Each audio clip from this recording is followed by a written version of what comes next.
Podcast Evolved, your home for Halo. Welcome, Spartans, to Podcast Evolved, your home for Halo. I'm your host, Oren, and with me today is David. Hello, everybody. And Aaron. Hi, guys. What's up, you two? Today, we're going to be talking about character dossiers and continuing our series with Atriox and the other Banished leaders that I've already met or know little about, and we'll dive into each one of those different characters for you guys today. But before we get started, if you're new to the show, welcome to Podcast Evolved. We host a variety of different shows. This is our main show, where we host Halo news, Halo lore, and reach out to you, the listener. Our other shows include Halo Headlines, Builds with Blocks, Halo Book Club, Mission Debrief, which, by the way, is in the middle of their 20 for 20 YouTube series, where they're diving into the best 20 missions of all the Halo campaigns before Halo Infinite. We also have a partnership with HCS Pro Talk. Will and Josh every week discuss the latest information within the competitive Halo scene with an emphasis on community every week. They're approaching their 200 episode, by the way, and they have something special planned for their listeners. So if you listen to this, check their feed. It should be around that time when this releases, so go give them a listen. You can learn more about all of our shows and HCS Pro Talk and everything else that we're involved in the Halo community at our website, halopodcast.com. If you're already a fan of the show, we ask you to please give us a review and rate us on iTunes or wherever you listen or watch our show. We greatly appreciate all of the feedback that you guys give us so we can improve the quality of our shows. We want to also take a moment to thank all of our patrons. You guys have been a huge support as we've grown over the last couple of years. So thank you all so much. If you're a listener that wants to learn more about what it means to be a Podcast Evolved patron, you could head over to patreon.com/HaloPodcastEvolved to learn more. We offer a variety of awards such as exclusive early episodes, unique swag, and even downloading our own soundtrack of 18 songs. Last time we talked about the two didacts, and that sort of wrapped up our sort of forerunner aspect of those characters, just in case they pop up, because of course they were very relevant in Halo 4 and Halo 5. And I think, David, you'll give us a little overview of what we talked about in case you forgot, and if you want to learn more, you could of course listen to our very in-depth and borderline exhaustive episode, because there's a lot of info for these 2/1 character, but David, go ahead and give us a little bit of a rundown of what we discussed before Aaron takes us through with the Banished leaders. Sure. So the didacts are pretty incredible characters. So there were two didacts. So the original is referred to as the Ur-didact, and the younger copy is the Iso-didact. So the Ur-didact full name is Shadow of a Sundered Star, and the Iso-didact's full name is Born Stellar Makes Eternal Lasting. They will both hold the title of the Protector of the Ecumene. The Ur-didact was married to the Librarian, and they had several children together. The Ur-didact will grow to hate humanity and after being tortured and corrupted by the Flood. The Iso-didact was created after Born Stellar performed a brevet mutation with the Ur-didact. This made a copy of the didact's mind within Born Stellar, which would eventually take over. It's pretty great.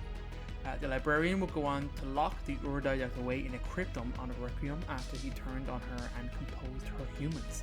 The Iso-didact would step in to replace the Ur-didact and eventually fire the Halos and wipe out all life in the galaxy. The Ur-didact eventually escaped his cryptum and went through the events of Halo 4 and would be ultimately composed during a fight with Chief in Escalation Comics. The Next 72 Hours is the name of that comic.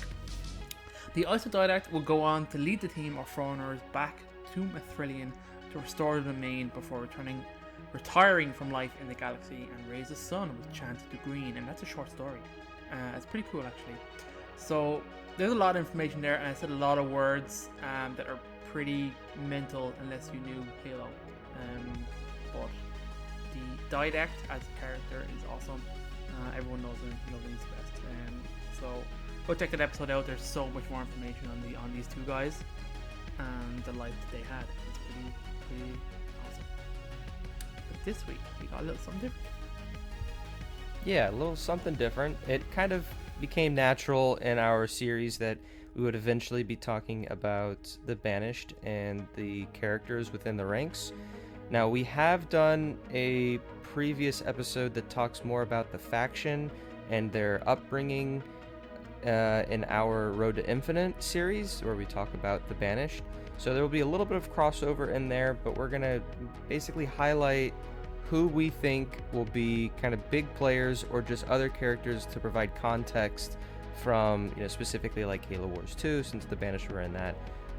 So the first person I think we kind of have to start with is the founder/leader, Atriox. So Aaron, go ahead and take it away. Oh, next time I suggest a series for the podcast, remind me not to make it one that has lots of lore, ever again. Coming from a host of a lore-centric Halo podcast. Yeah, what are you giving out about? Some of these are very long. Yeah, your Hey scripts are man, incredible. when I suggested Road to Infinite, I buckled and strapped in for all that lore. Remember when we talked about Living Time? Yeah, Yes. that was good shit. That's as bad as talking about the two didacts and their weird three-way open relationship with the librarian. So, right, there's nothing that weird in the Banished, thankfully. So, like we said, first top of the chain here, the food chain here, is Atriox. He was born on May 28th, 2510. His homeworld is Dossiers. That is the homeworld of the Brutes. He is 2.6 meters or 8 foot 6 tall. He is about 635 kilos or 1,400 pounds. He has black and grey hair, reddish orange eyes, and his rank is Banished War Master. So, a lot of Atriox's history will tie in with the Banished because he is the founder of the Banished. So, I have tried to summarize this as best I can. It also overlaps with some of his other leaders that we do have lore for, so you will end up getting a few repeats of information here and there. But I have done my best to thin this out for us. So, like I said, Atriox was born into the Covenant on May 20th, 2510. When he was old enough, he joined the Covenant military and was trained by Escharum, who was his Daskalo? Mentor, basically. Not actually sure. I've never heard that word said out loud before. During the Covenant's war against humanity, Atriox served as a Juralhane stalker. For part of the war, he served alongside his war brothers Castor and Orsun.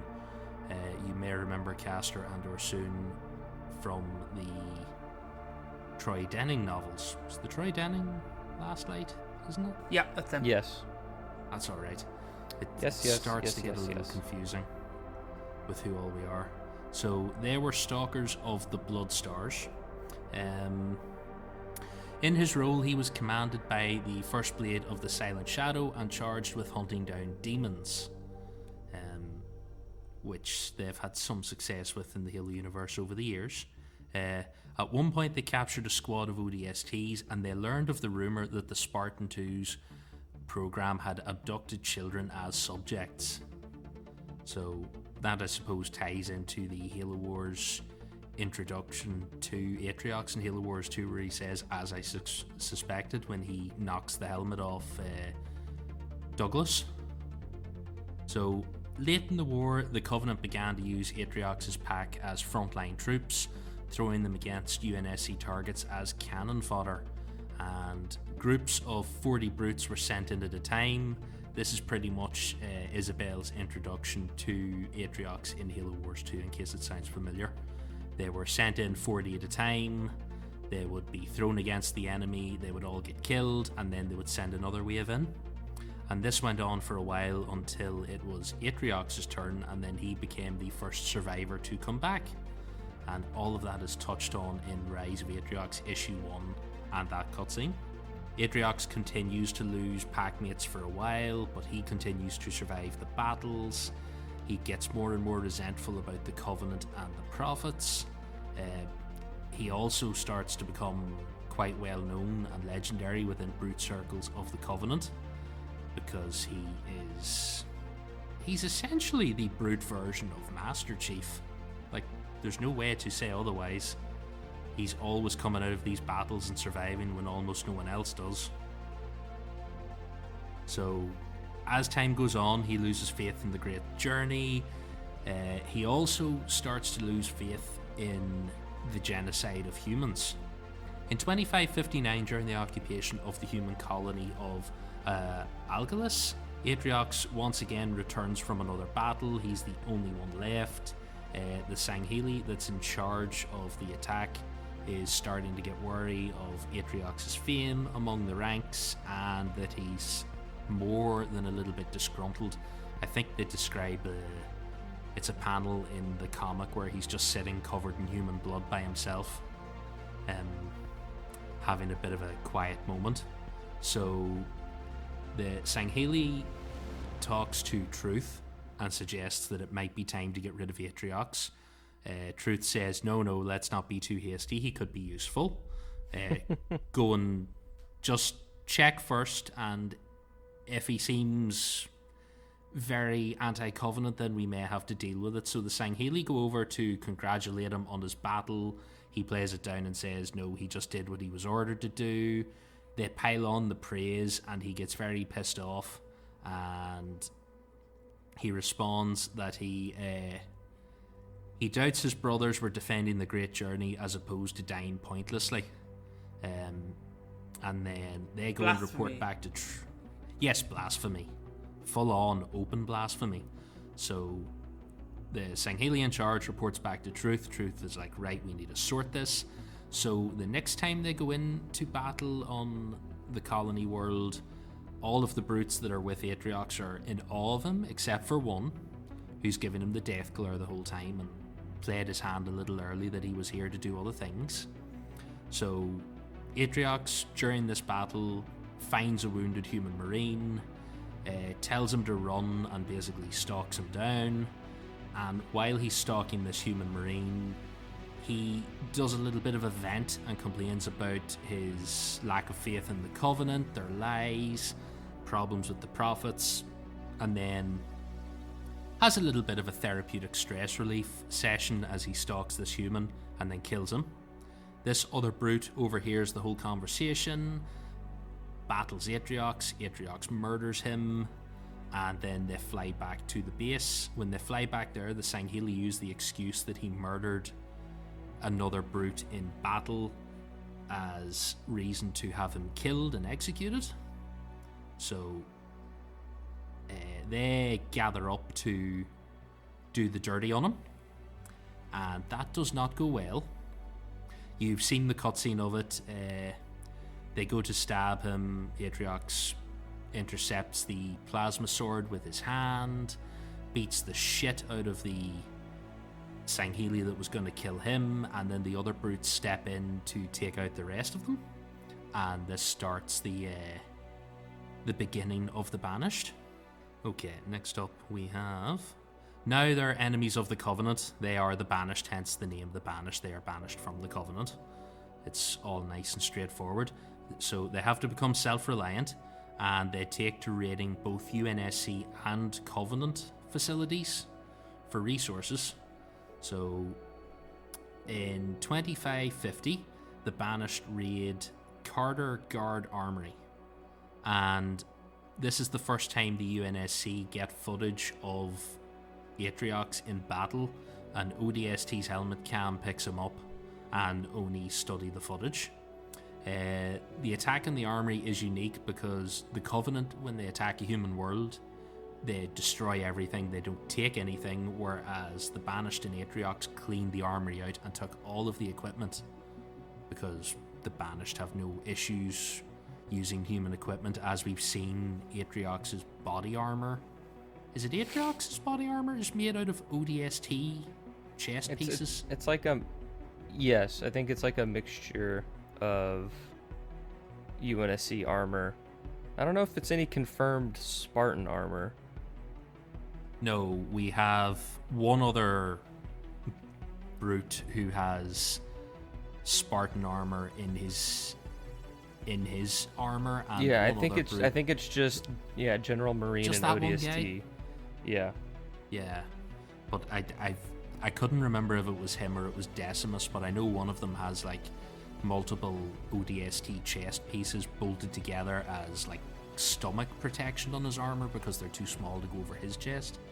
So they make use of anything they can lay their hands on. Also later that year in June, the UNSC sends a team out to a Covenant training camp that had been attacked by the Banished as well. And apart from a couple of dead elites, they don't find anything else. It's the same thing again. All the equipment is taken, the vehicles, and there aren't enough bodies there for the size of the camp, so they can only assume that he also took recruits. So that is all covered in Rise of Atriox issue 2. And then at some point prior to the end of the Human Covenant War, Atriox was aboard a CCS battlecruiser in preparation for leaving a location that had been looted. And when Atriox gives the order to engage the engines, the ship suffers a series of catastrophic explosions.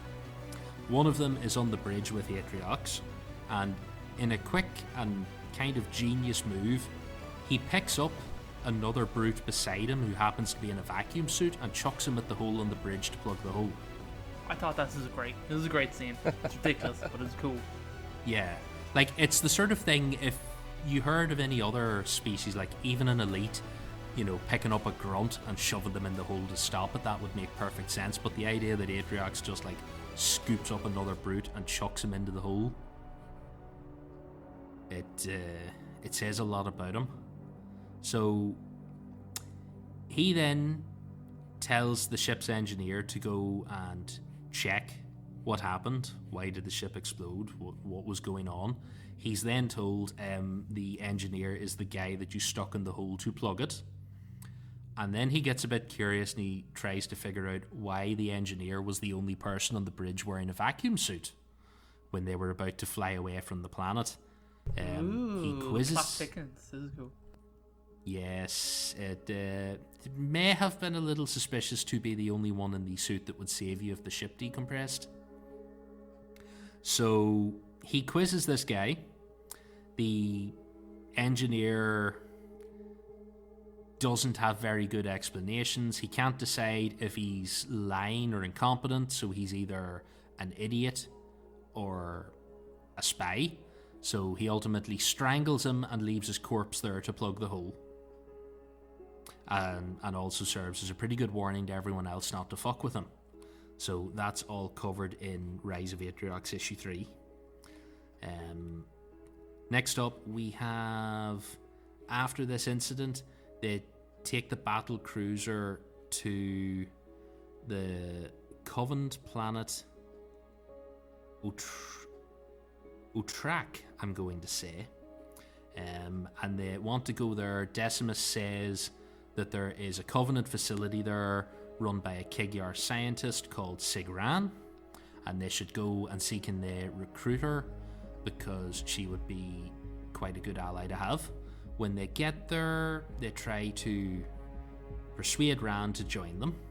She shows them some of the technology she's come up with, and it's basically a way to mimic the Yanmei's Queen's control of drones. So she has an army of drones on the planet that she can direct and control as she wishes. But before anything else can happen, she attacks Decimus and the couple of brutes he brought with him with the drones. And it seems like they're just about to be overwhelmed, and then Atriox comes in and saves the day.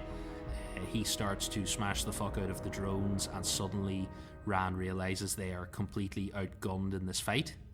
So before Atriox can actually get to her, she summons one of her drones and uses it to carry her away from battle. But at the last minute, Decimus shoots the drone in the back with an overcharged plasma pistol, and she falls to her death. Oof. And then, yeah, not a great way to go. Although then again, she was probably going to be torn in half or eaten if Atriox got a hold of her.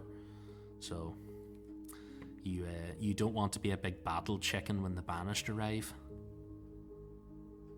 Next up, when we have this, then the battle's over.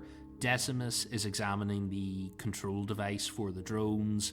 He's coming up with all these great ideas about how they can use the drones as engineers in the Banished fleet to help bulk things up. And Atriox hears this, takes the device, and immediately crushes it in front of him.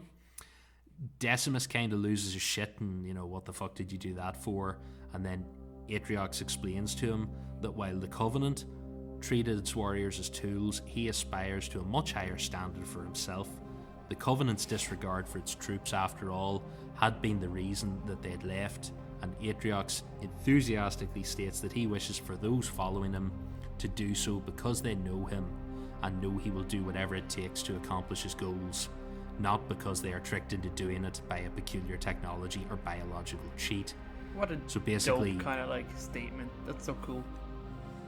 Oh yeah, it's like the ultimate sort of warrior thing of, I don't want people to follow me because they think they have to. I want them to follow me because they want to.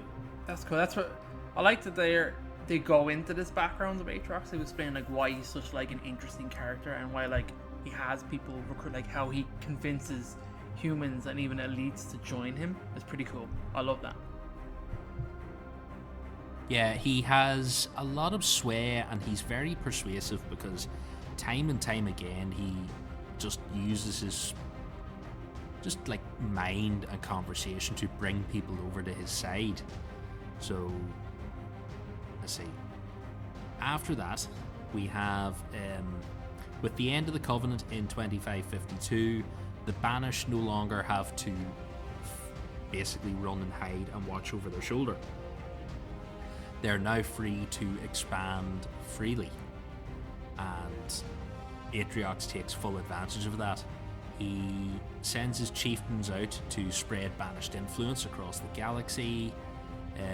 He also spreads his influence into human criminal circles because Atriox has no particular issues working with humans.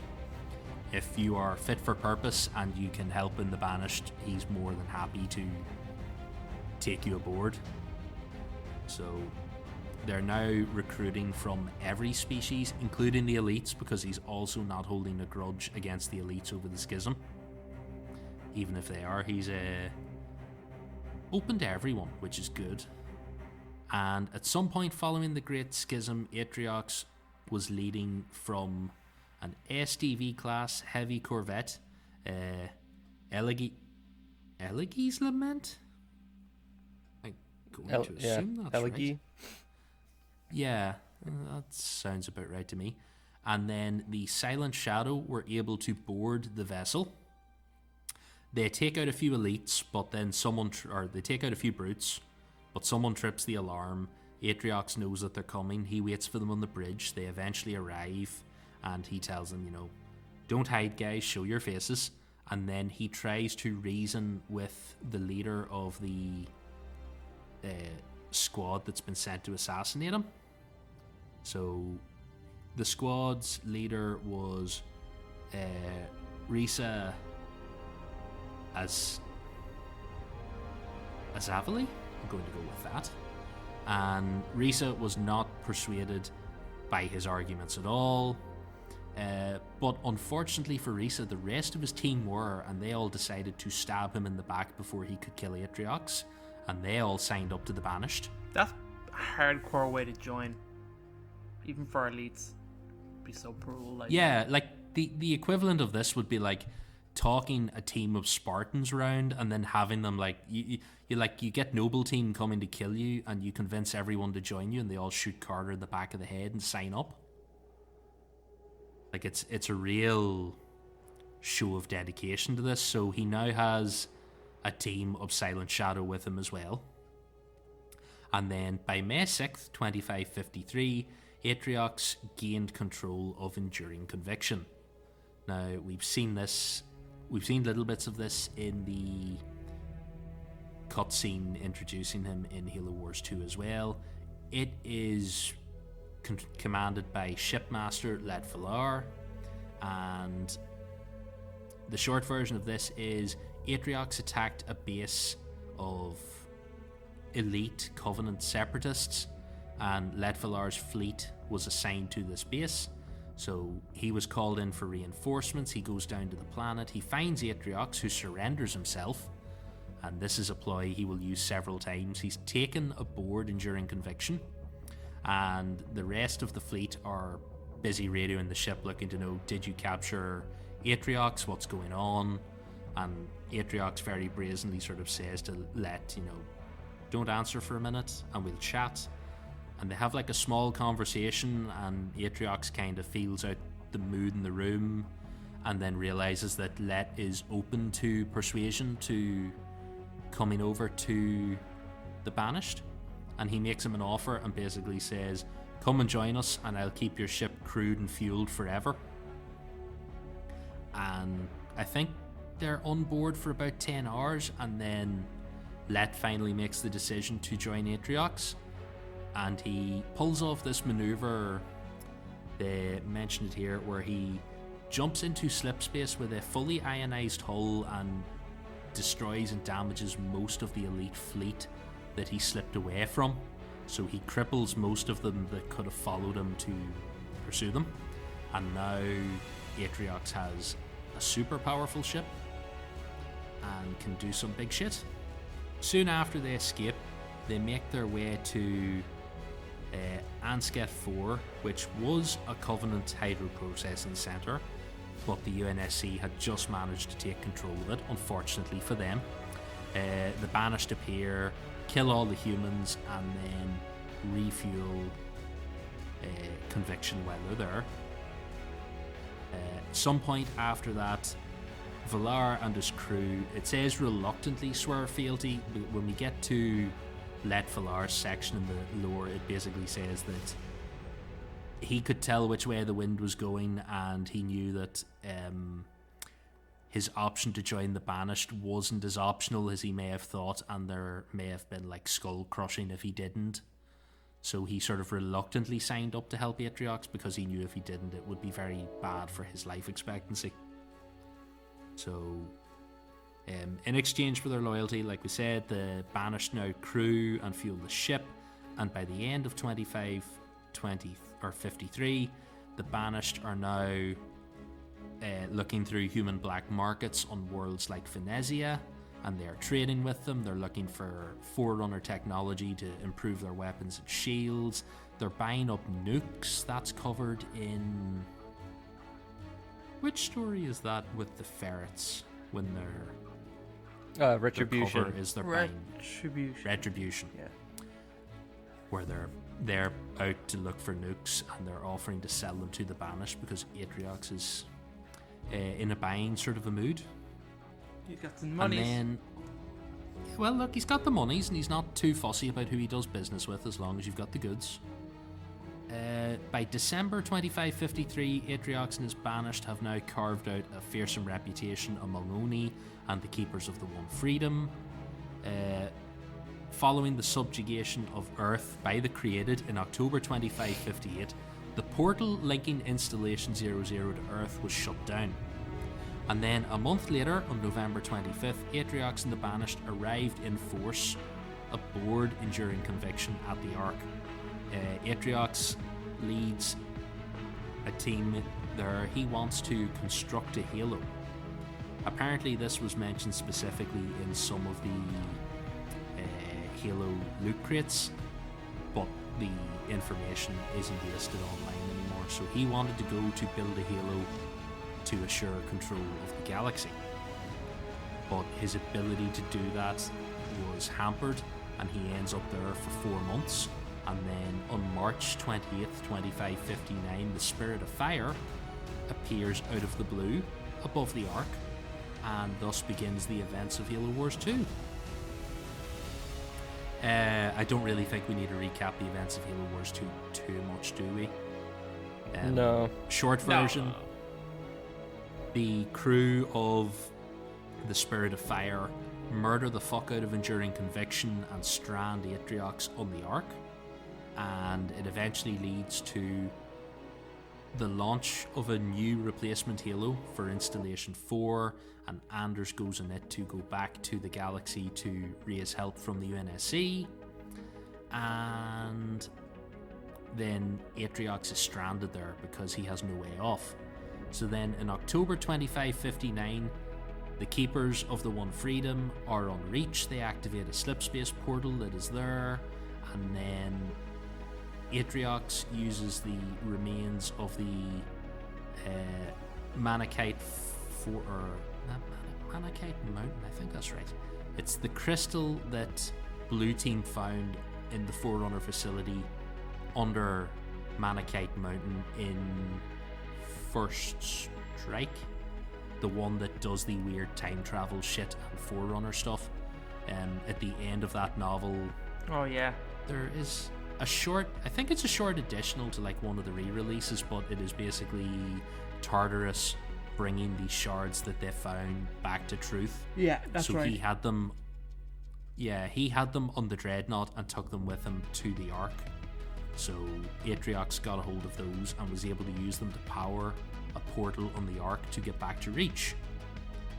And then when he arrives on Reach, Castor takes the Keeper forces, including Veda Lopez and the Ferrets, and they take the ship that brings Atriox back to Reach, and they head back to the Ark because they want to activate the Halos and begin the Great Journey.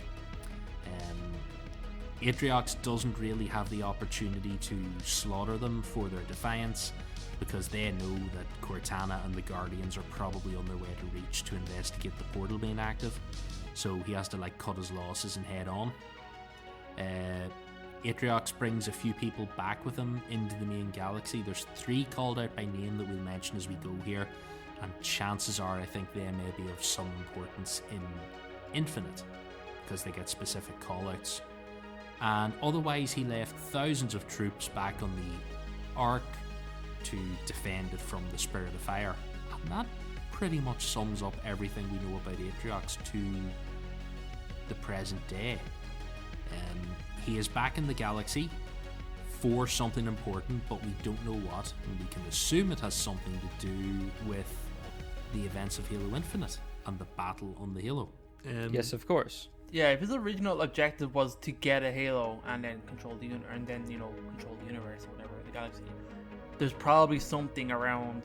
Maybe this Halo is up for grabs. There's something wrong with it, or there's a weak or something he knows, and maybe he thinks if we take this Halo, we can actually control it and use it.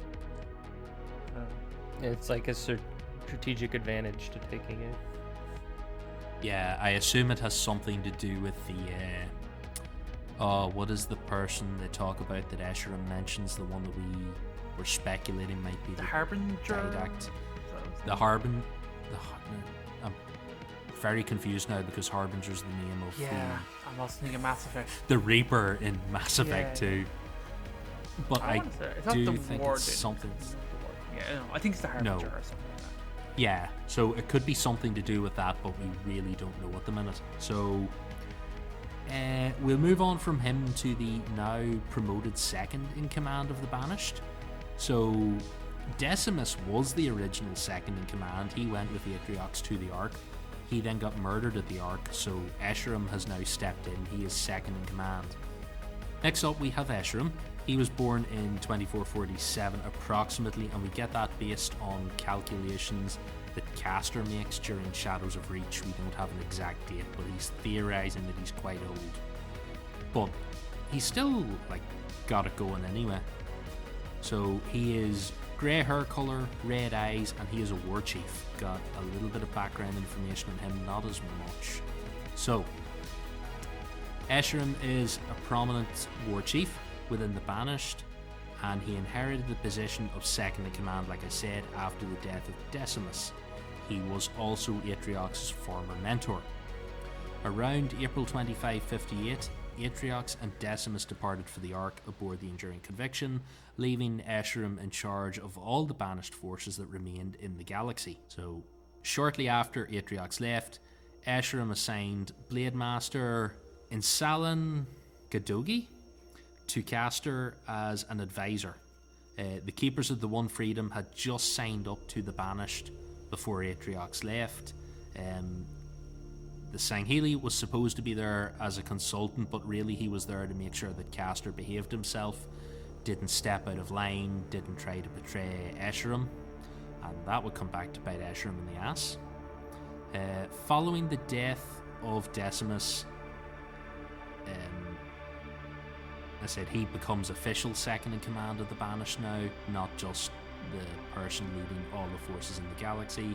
In the summer of 2559, Escharum receives a transmission from Atriox on the Ark, telling him that he has the Forerunner crystal flakes and that he needs to use the portal to return to the galaxy.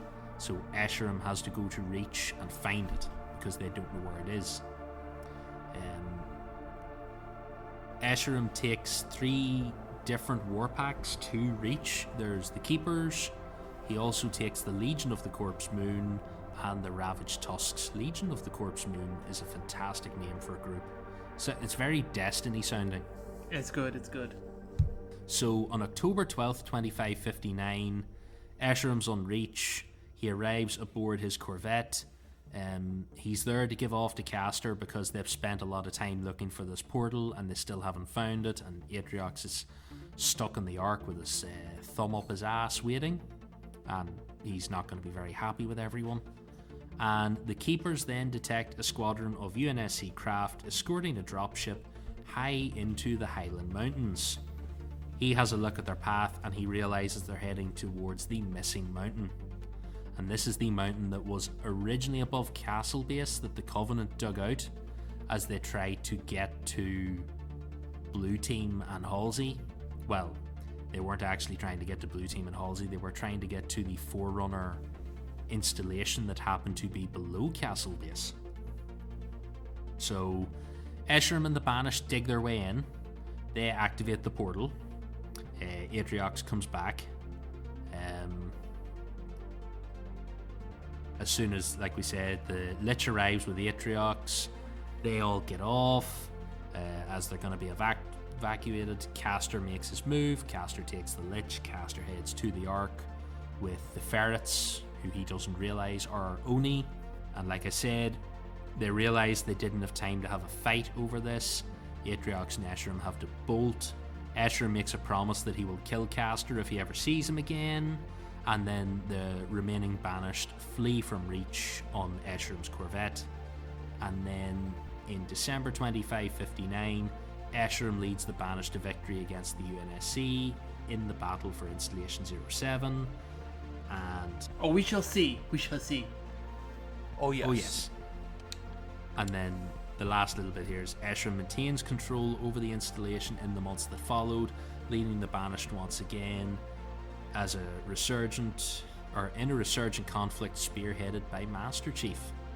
So that's going to be Halo Infinite. And that's kind of what we have on Escharum. It's not as much as Atriox, but we have a little bit of backstory.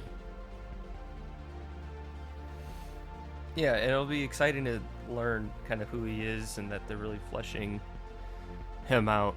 And he's somebody. He's someone who's angry. We'll see what happens. Right, next up we have some of the much smaller members of the Banished. We've got Minas, not Manus. So all the information we have on him is that his hair is ashen brown and he is a chieftain.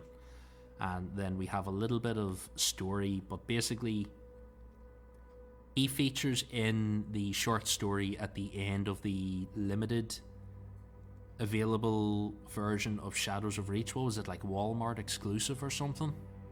Yeah, that weird. Oh, I remember this. Yeah, I haven't actually read this one. Yeah, we never got it over here at all because we don't have a Walmart. Now, the short story is called Sacrifice.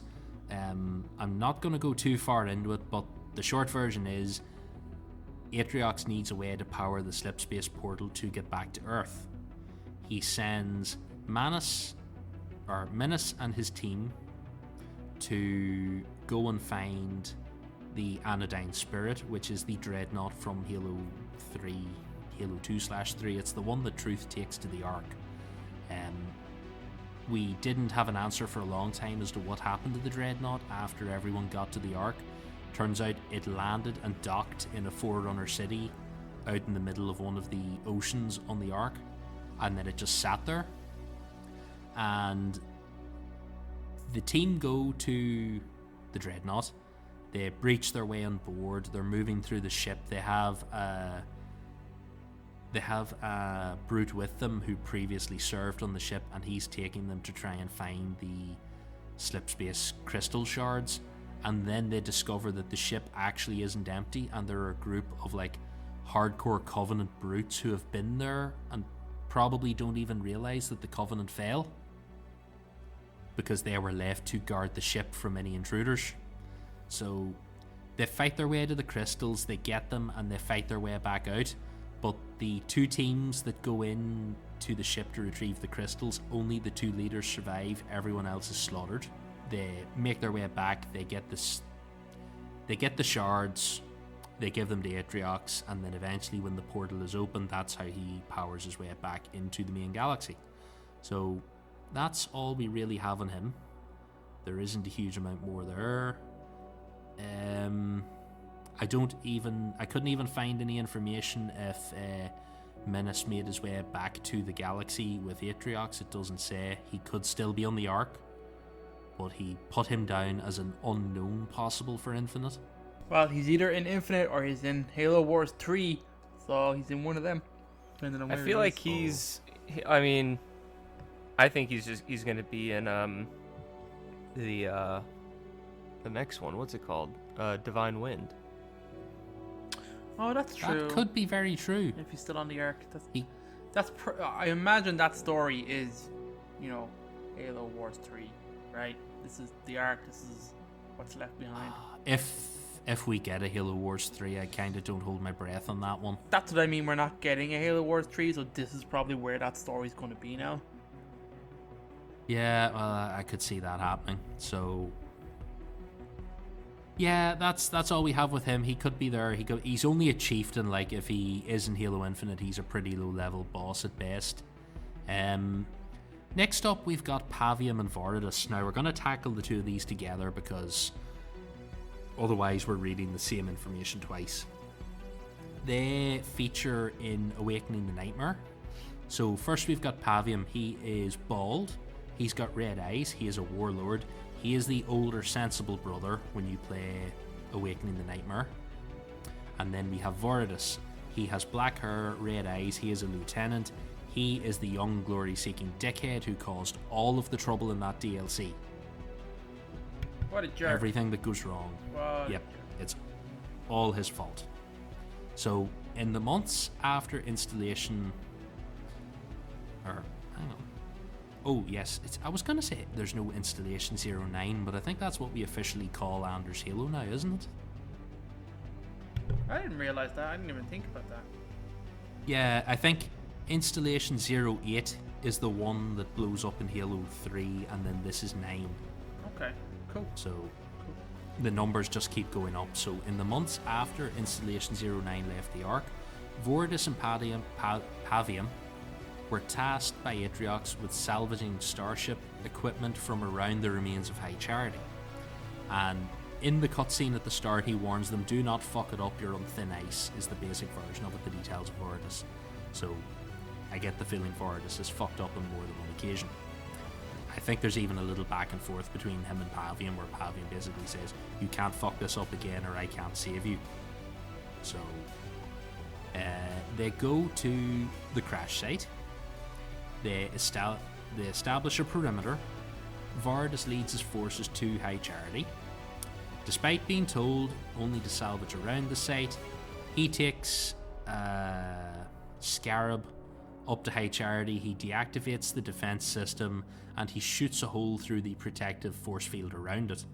He then sends some brutes in, and to their horror they find out that the Flood is still alive, and then that kicks off the whole story of Awakening the Nightmare, which is basically the guys get separated for a while. They have to fight their way back to each other. They then are like on the defensive retreat and have to fight their way back to the control area to reactivate the Sentinel defenses and then take out the proto-grave mine that formed outside High Charity and beat the Flood back into submission and get them back inside High Charity and bottled up or dead.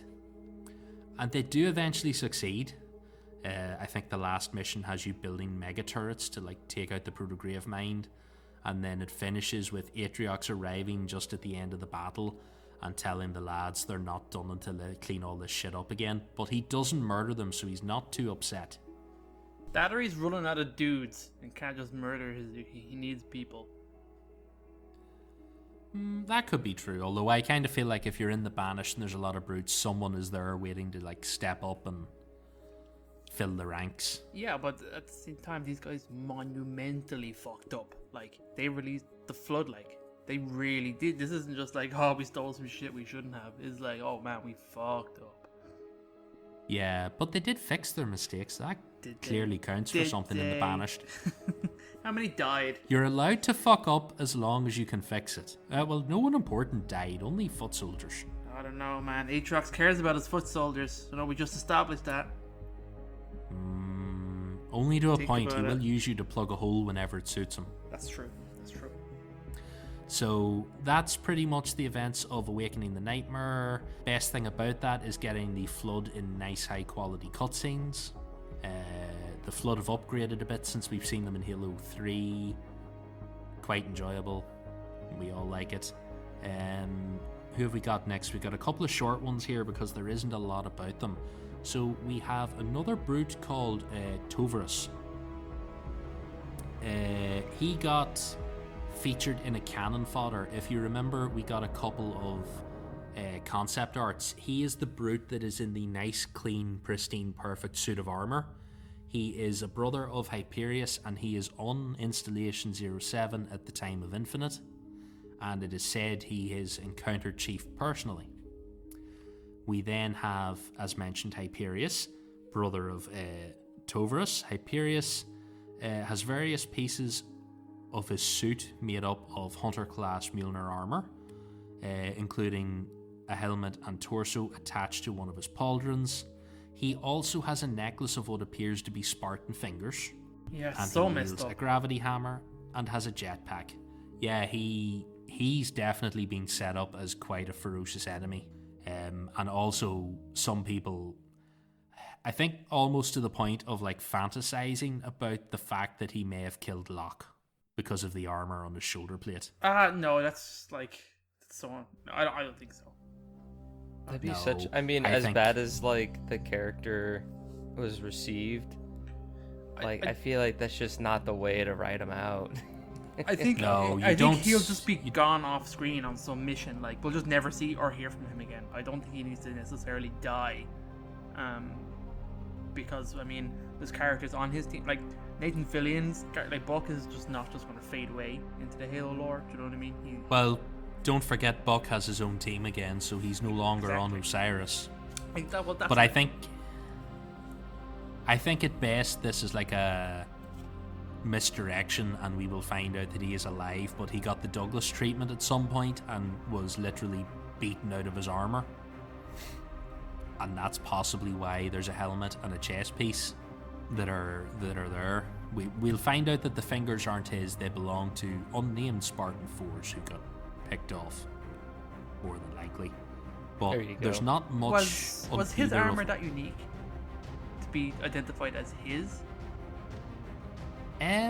Well, you see, that's the thing. It's just people getting excited because Okay, it okay. is. I Same do time. think someone at 343 has said don't read too much into it. So Yeah, okay. at best, I think it will be nothing more than like a, "Ooh, is Locke dead? Is he not?" And then we'll find out he's not. So,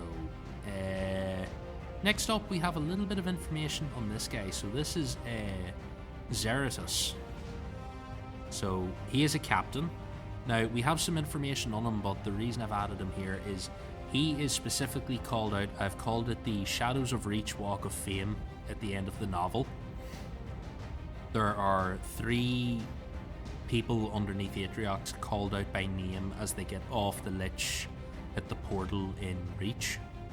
So he is one of them.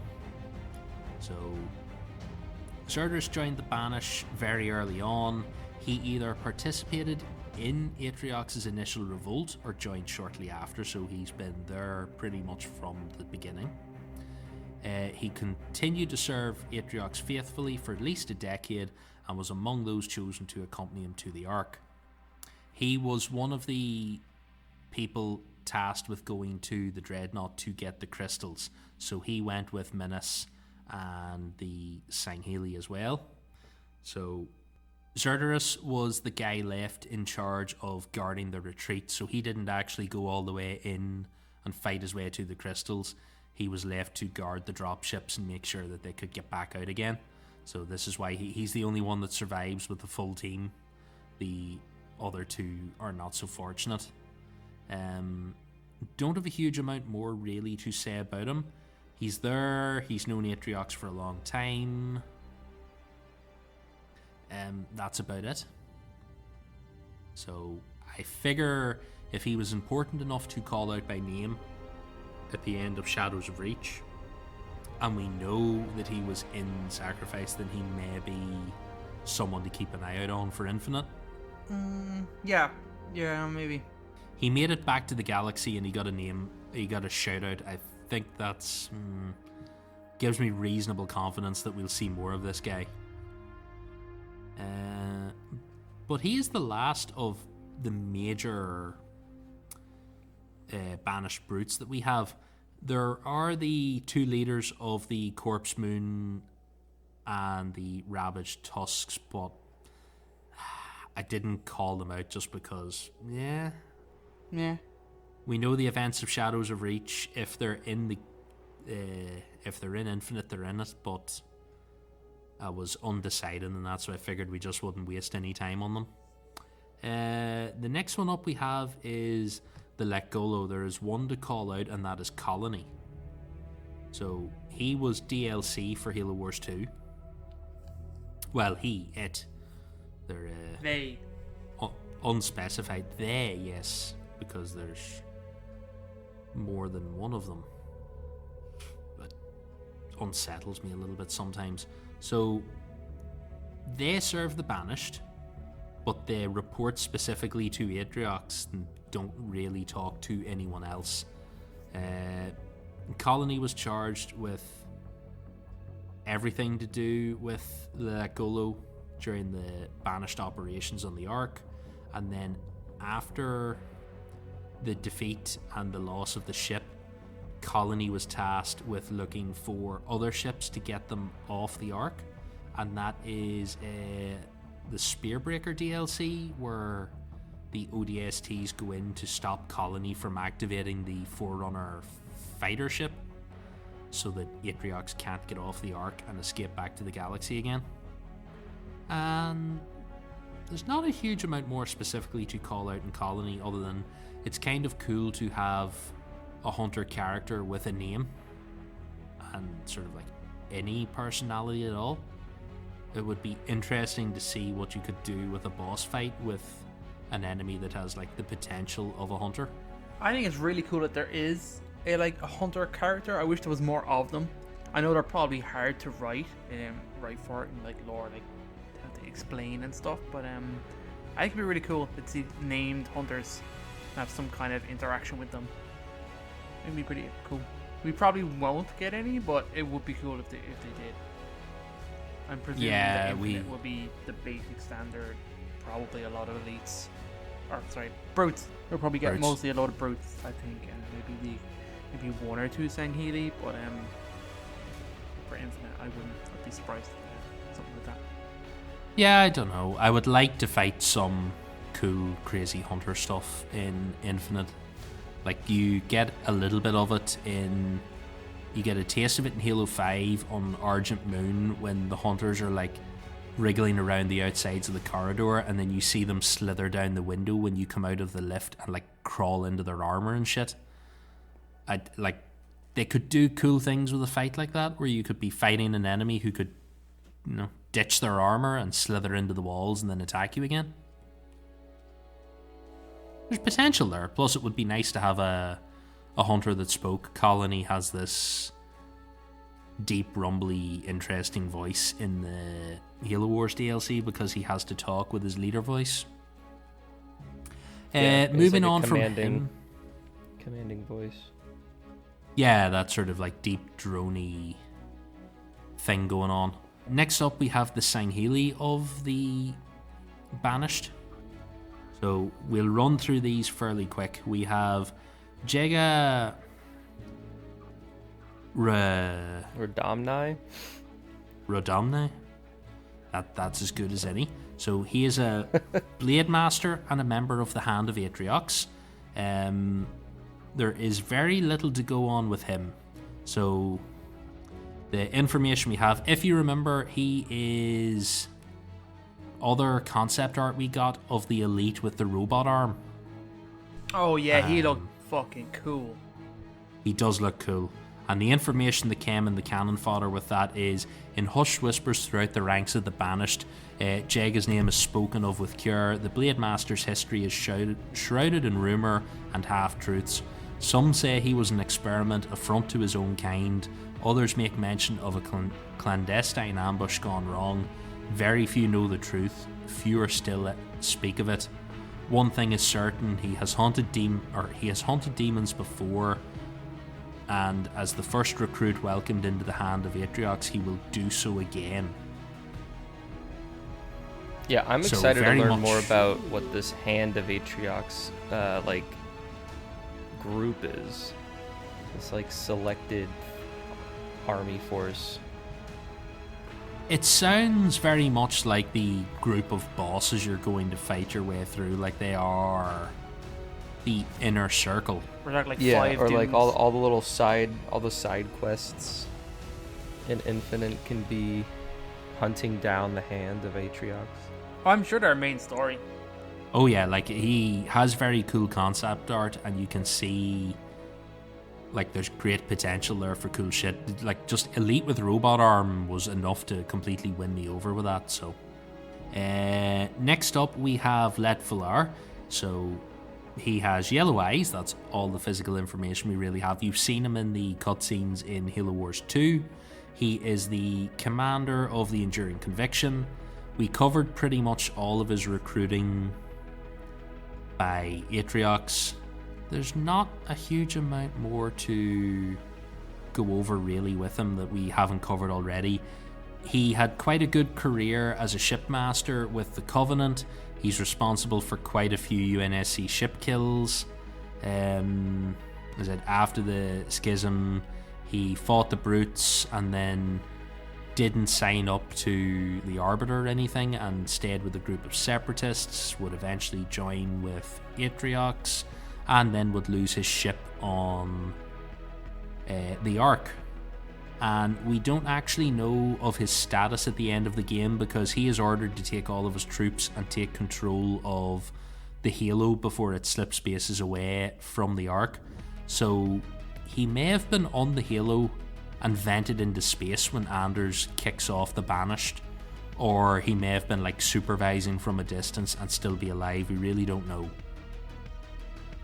But I get the feeling from the cutscenes in Halo Wars 2 that if he did survive losing the Halo, Atriox probably pulled him apart piece by piece.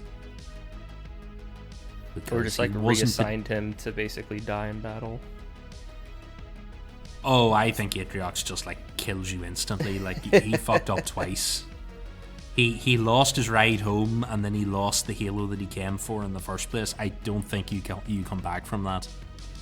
Like even I think unleashing the Flood from High Charity is lower down the list of fuck ups than what he did.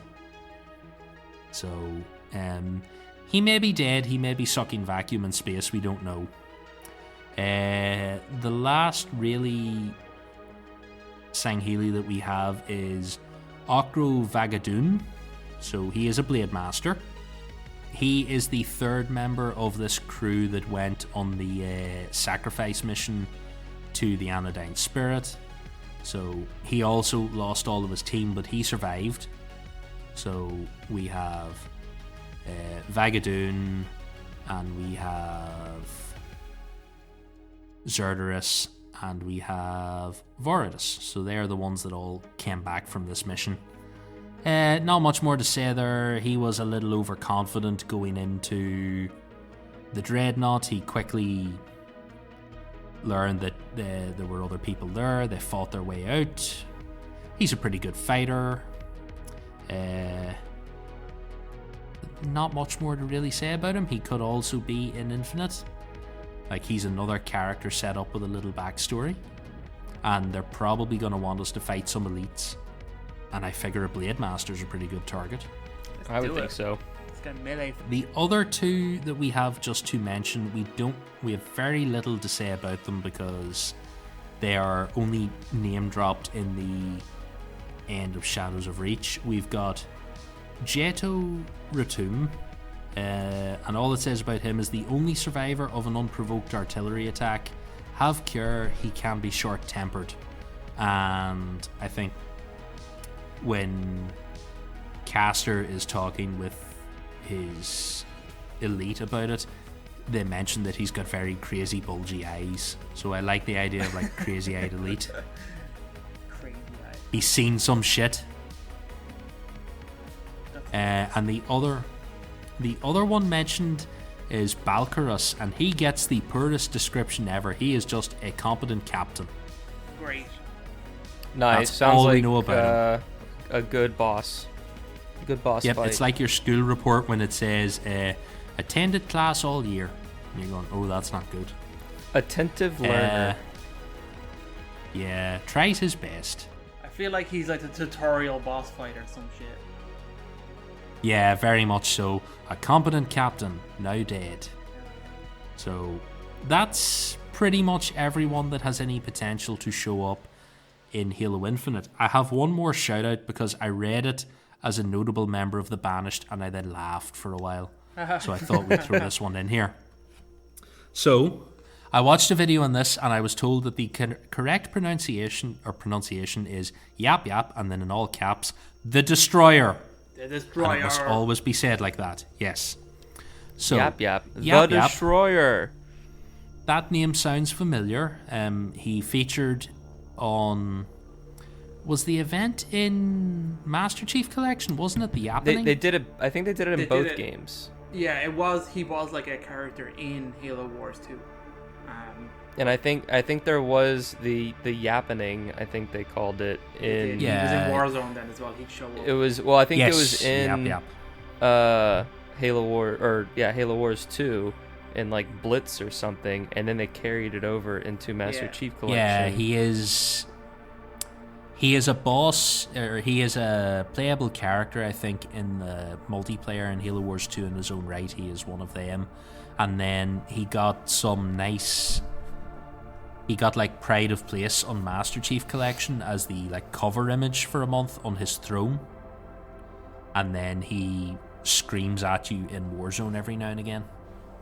So this is the information we have on Yapyap, and I think it's great. So Yapyap was a low-ranking deacon in the Covenant's Ministry of Sanitation before being kidnapped by the Banished. Yapyap rose through the chain of command within the Banished due to being slower than other grunts and avoiding eye contact when jobs needed filled. That's a fantastic way to like just go up the food chain. After discovering the Throne of Woe, Yapyap rebelled against the Banished in favour of locating the fabled golden methane hydrate mines of Saboteur, which What a absolutely sentence. sounds like What? sounds like a location in Destiny. Like, we're going to the golden methane mines of Saboteur to fight the fucking whatever, the darkness. And he believed it was hidden somewhere in the Ark. Yapyap managed to lose more Ungoi in battle than were ever carried to the Ark in the first place. The Throne of Woe would somehow produce more Ungoi reinforcements and for Yapyap, as he argued and kicked the throne. And the last line of this is the most important one. Yapyap may be high as fuck on drugs. And imagining all of this. Oh, fascinating. Is that an actual lore Yes. entry? The actual lore entry says that all of this may be a methane-fueled dream of Yapyap, so I'm going to take that as high on drugs. Somewhere there is a stoned grunt imagining that he is fighting off the humans in Warzone, and defeating the Banished in battle in a rebellion, and he's probably sitting in a cave somewhere off his little face. But Man, oh man. I do like the idea Bless of... him. I think there would be good potential there for like a very strange...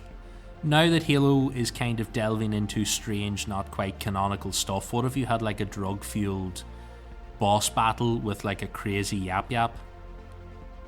Where he's imagining like a super battle against Master Chief. And all sorts of crazy shit's happening and kicking off all around you.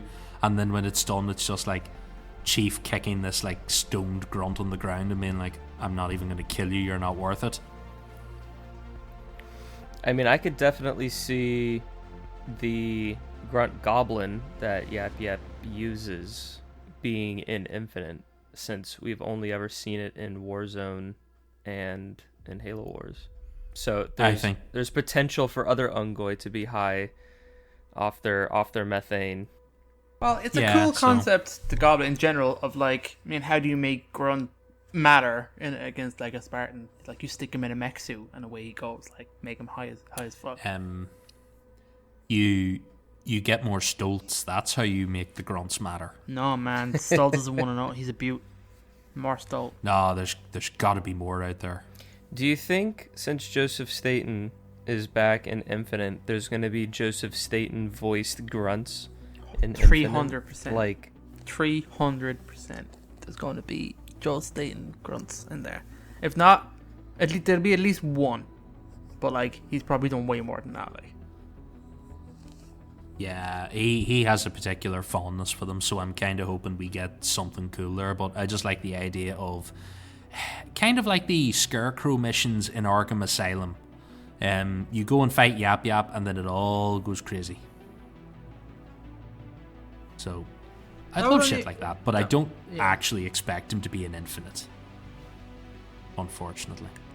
no, maybe not. Probably not. But there's room for more grunts to rise through the ranks. That is very true. And thankfully, that is the end of all the Banished movers and shakers. So some of them may appear in Infinite, some of them may not, but that is all the likely suspects for now. Nice. All the known ones, anyway.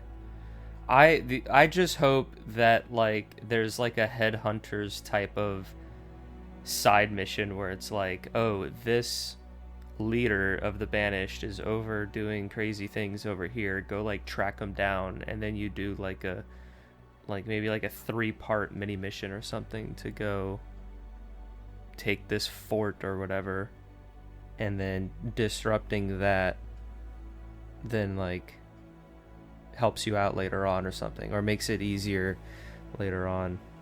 A pitch an idea here. I'm sure there's going to be all sorts of things just like that in this yeah, no, that's, I mean, I'm not, yeah, that's just based off of what they've said. That's what I think is, that's definitely one of the paths they're going to take, and that just gets me really excited, because that's definitely something that I want. Here's my crazy proposal for Halo Infinite: the Nemesis system. I had that same thought as well. That would be dope. The only problem would be, how would you make all these Banished canon? But something like that would be pretty great. Just like take out your lower enemies and work your way up the food chain. The Nemesis system makes that game. Game so interesting. And it's on Game Pass. Always good. One last thing I'll just shout out here before I hand it back to you guys to wrap up for this week. Our next entry in the Dossier series is going to be another bloody big one. It's going to be Dr. Halsey and Cortana. Hot diggity. So, diggity. As we get closer now to number Infinite, we are 8. Oh, see, we're getting rightly. As we get closer to Infinite, we are into all the big characters now. Yes, so Dr. Halsey and Cortana will be episode 8. We don't think we've announced episode 9. And if you've done your math, you might be able to predict who's going to be episode 10 before Infinite comes out. A character we've strangely not talked about yet. So that's what the roadmap is looking like before the end of the year. Shall we take it home? Take me home, Oren. Alrighty, David. Thank you all for joining us, you beautiful listeners. Like I mentioned at the top of the show, you can find all of our episodes on our website, halopodcast.com. You can find the previous character dossier miniseries episodes there. You can also check out our YouTube channel.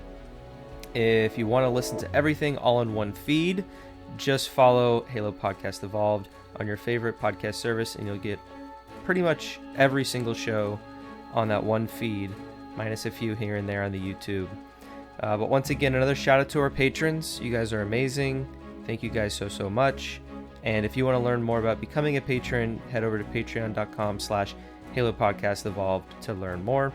If you would like to leave us a voicemail to be heard and reacted to on our live shows, you can call us at 205-EVOLVED, which is 205-386-5833. Again, Halo Infinite, December 8th.